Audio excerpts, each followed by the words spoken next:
안녕하세요. 그림으로 인문학 강의하는 강사 최지혜라고 합니다. 반갑습니다. 오늘은 마음을 다독여주는 그림 이야기라는 주제로 우리가 우리 시대를 살아가면서 나를 표현하고 우리 주변에 있는 사람들을 표현했었던 화가들의 이야기를 여러분들과 좀 나누려고 합니다. 들어가기에 앞서서 우리 잘 알고 계시는 그림입니다. 에드바르트 뭉크의 절규라고 하는 그림인데요. 뭉크는 노르웨이의 오슬로에서 1863년에 태어났습니다. 그때 당시는 막 프랑스 프로이센 전쟁이 끝난 이후인데요. 세기말적인 분위기 속에서 사람들은 앞으로 내가 어떻게 살아야 할지 고민이 많았습니다. 에드바르트 뭉크는 자신의 삶에서 가장 두려워했던 것이 죽음인데요. 이 그림을 그렸을 때에도 나는 앞으로 어떻게 살아야 할까? 그리고 또 어떤 삶을 살고자 하는가를 고민하면서 불안했던 자신의 삶을 돌아보며 그린 그림이 아닐까 싶은데요. 이 그림을 우리가 얼마나 좋아하는지는 제가 제목 설명을 드리지 않아도 여러분들께서 다 알고 계신 그림이라 말씀을 안 드려도 될 것 같습니다. 그림 뒤편에 있는 저 붉은빛, 그리고 전경에 펼쳐지는 푸른빛은 뭉크가 삶에 있어서 두려움, 죽음을 항상 두려워했었는데요. 뭉크가 죽음을 두려워하는 데는 여러 가지 원인이 있었습니다. 어렸을 때 병으로 돌아가신 어머니, 그리고 어머니 뒤를 따라서 따르고 좋아했었던 누나마저 폐결핵으로 잃고 맙니다.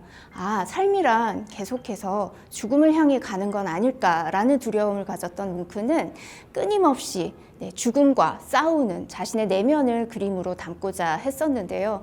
아이러니하게도 뭉크는 굉장히 장수했습니다. 늘 염려하면서 조심해서일까요? 81살까지 살았었는데요. 뭉크가 자신의 그림은 자신 안에 있는 내면을 표현해야 한다는 부분이 굉장히 컸습니다. 그래서 그림을 그릴 때에는 호흡하고 느끼고 그리고 살아있고 숨쉬면서 고뇌하고 있는 사람들의 모습을 그려야 한다라는 이야기를 했었는데요. 오늘은 그런 이야기를 좀 나눠보려고 합니다. 미술은 작가를 둘러싼 세계와 그리고 작가가 그 세계를 살아가면서 느끼는 감정들을 거울처럼 비추는 것이 아닌가라는 생각을 하는데요. 오늘 그런 화가 중에 첫 번째, 드가의 이야기를 좀 해보려고 합니다. 에드가 드가는 굉장히 부잣집에서 태어난 귀공자였습니다. 그런데 항상 발레리나를 그리죠. 우리는 발레리나를 그리는 에드가 드가가 발레리나들을 참 좋아했다고 생각하시는 분들이 많으신데요. 사실은 드가에게는 어렸을 때 아픔이 있었습니다. 어머니가 삼촌과 외도하는 모습을 보고 나서 여성에 대한 실망이 아주 컸어요.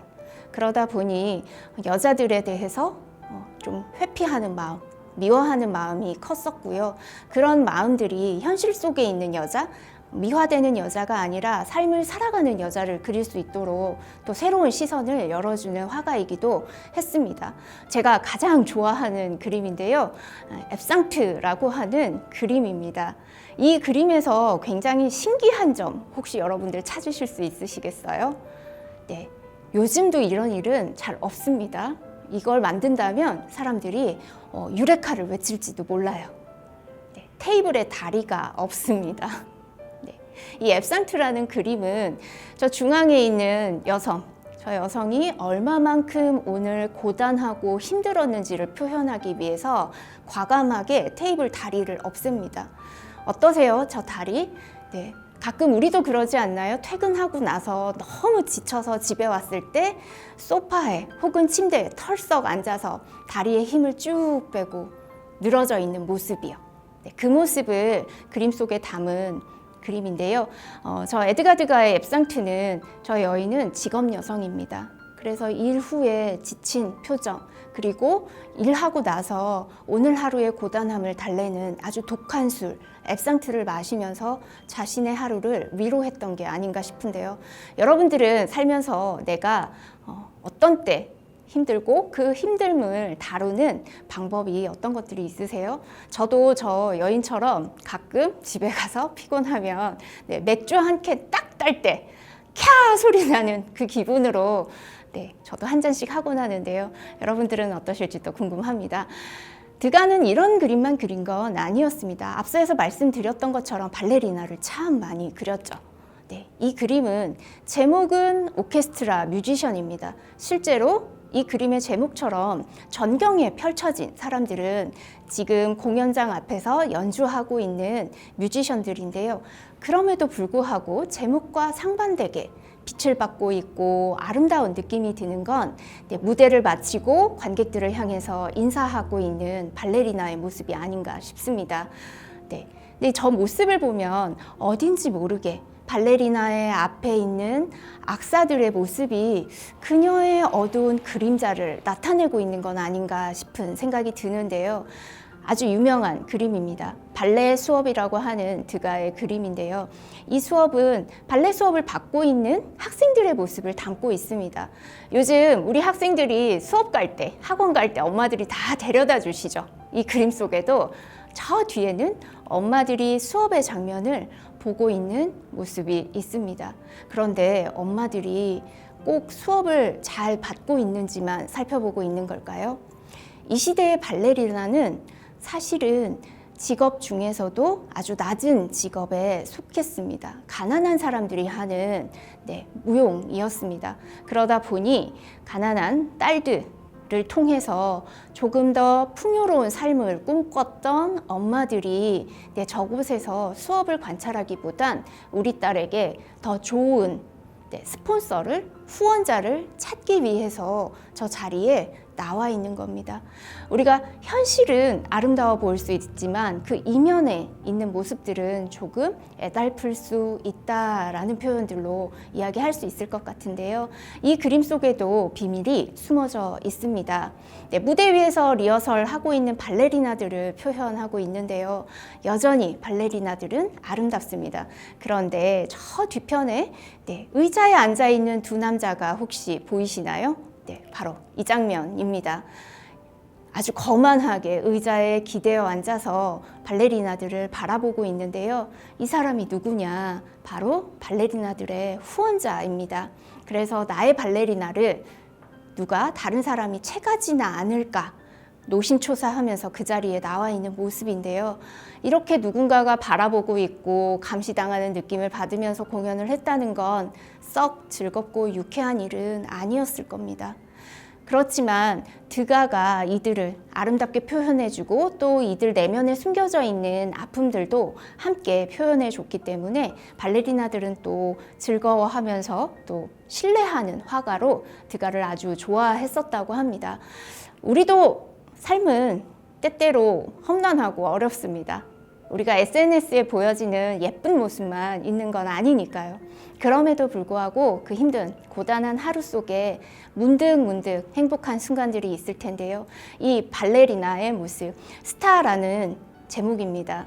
어쩌면 고단한 하루였지만 나의 무대가 아름다웠고 관객들의 박수 소리를 들으면서 신나했었을 그녀의 모습을 상상해 보면 우리도 하루하루 속에서 숨겨져 있는 우리의 행복들을 찾을 수 있지 않을까 싶습니다. 두 번째 작가를 소개해 드리도록 하겠습니다. 물랭 루즈의 작은 거인으로 알려져 있는 툴루즈 로트렉입니다.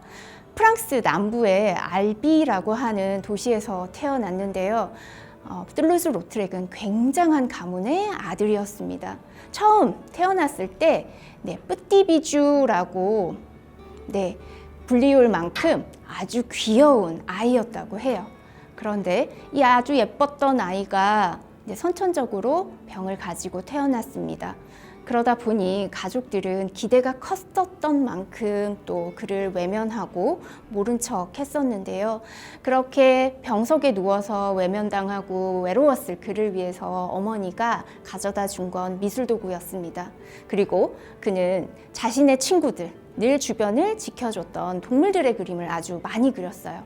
애완동물이었던 강아지, 그리고 고양이, 또 자신은 뼈가 약하기 때문에 조금만 부딪혀도 부러지는 병을 앓고 있었기 때문에 달리는 것 하고 싶었지만 할 수 없었습니다. 그래서 늘 달리는 말에 대한 또 동경이 있었죠. 그래서 말도 많이 그리는 화가였습니다. 집에서는 인정받지 못했던 외로웠던 툴루즈 로트렉은 대도시로 나갑니다. 바로 프랑스 파리인데요. 프랑스 파리에 가서 툴루즈 로트렉이 찾은 건 사람들 속에서 나도 섞일 수 있겠구나.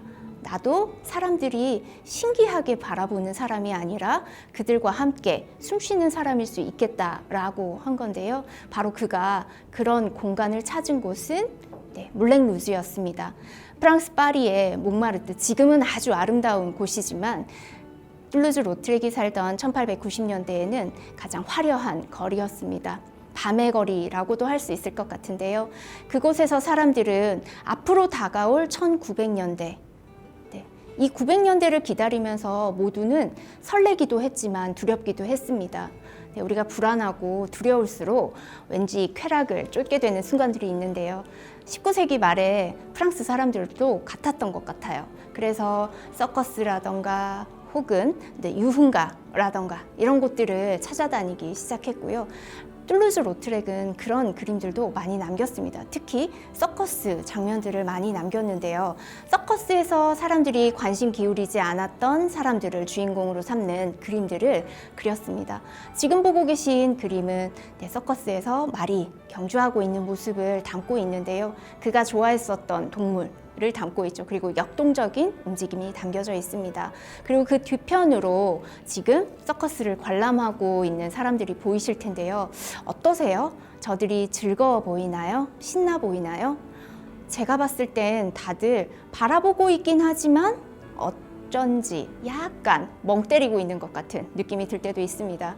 그리고 툴루즈 로트렉이 자신을 굉장히 유희적으로 표현하는 사람이었어요. 툴루즈 로트렉은 건강 때문에 키가 잘 자라지 못했습니다. 그래서 그의 키는 148cm였다고 합니다. 작은 키였겠죠. 사람들이 늘 조금은 놀렸을지도 모릅니다. 키 작은 툴루즈 로트렉이라고요. 그런 로트렉이 서커스에서 우리가 보고 있는 피에로처럼 자신을 표현하는 시간, 그리고 말들, 그림들도 있는데요. 지금 보고 계신 물랑 루즈라고 하는 이 그림은 툴루즈 로트렉이 자신의 친한 사람들과 함께 하고 있었던 물랑 루즈의 모습을 담고 있습니다.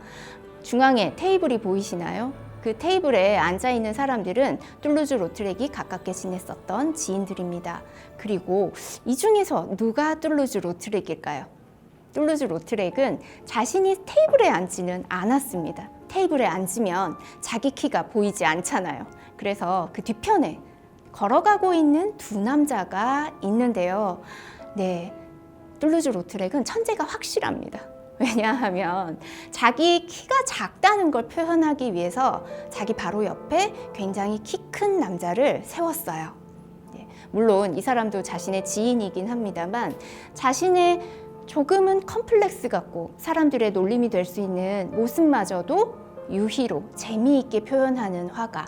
사람들이 저 그림을 보면서 정말 너처럼 그렸어. 너 어쩜 오늘 더 작아 보인다 라는 놀림을 받았을 수도 있지만 또 한편으로는 맞아.